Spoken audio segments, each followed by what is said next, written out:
ഇതിറോങ്കേന്നപ്പോൾ carrot, തക്കാളി, ഉരുളൻകിഴങ്ങ്, സവോള മേടിച്ചു. പരിപ്പ് എൻ്റെ കയ്യിൽ ഓൾറെഡി ഉണ്ട്.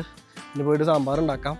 സാമ്പാറും പോർക്ക് സ്റ്റേക്കും സാലഡും അച്ചാറും പൊളിക്കും രാത്രി ഇന്ന്. നാളെ മീൻകറി. ഇനി ഞങ്ങളുടെ ആഘോഷം രാവുകളാണല്ലോ എല്ലാ ദിവസവും. അമ്മേ, അപ്പോൾ ഇത്രയും മേടിച്ചു, സന്തോഷം. ഇതിന് 8 സ്ലോട്ടി ആയിട്ടുള്ളൂ. ഇത് ഇത്രയും സാധനങ്ങൾ മേടിച്ചിട്ട് മറ്റോടത്ത് 60 എന്തെങ്കിലും ആവട്ടെ. പൊട്ടാനുള്ളതല്ലേ, പൊട്ടട്ടെ. അപ്പം എനിക്ക് നേരത്തെ പറഞ്ഞൊരു ചെറിയ ഒരു കാര്യം കൂടി പറയാനുണ്ട്.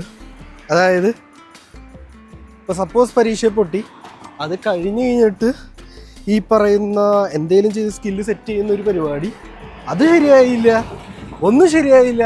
അങ്ങനെയാണെങ്കിൽ നിങ്ങളൊരു തെറ്റില്ലാത്ത ക്യാമറ മേടിക്കുക, വ്ളോഗിങ് സ്റ്റാർട്ട് ചെയ്യുക, ഡോക്യുമെൻ്റ് യുവർ ലൈഫ്. എപ്പോഴാണ് എന്താ സംഭവിക്കുകയെന്ന് പറയാൻ പറ്റില്ല. കാരണം സോഷ്യൽ മീഡിയ വഴിയും കുറേ ആൾക്കാർ ജീവിക്കുന്നുണ്ടല്ലോ. അങ്ങനെയും ചെയ്യുക. എപ്പോൾ വേണമെങ്കിലും എന്തും സംഭവിക്കുക. തോറ്റു കൊടുക്കാതിരിക്കുക. Keep on trying until you succeed. അപ്പോൾ ഇനി പോട്ടെ, പോയിട്ട് വൈകുന്നേരം മറ്റേ കൂട്ടുകാരനെ കാണാൻ പോകണം.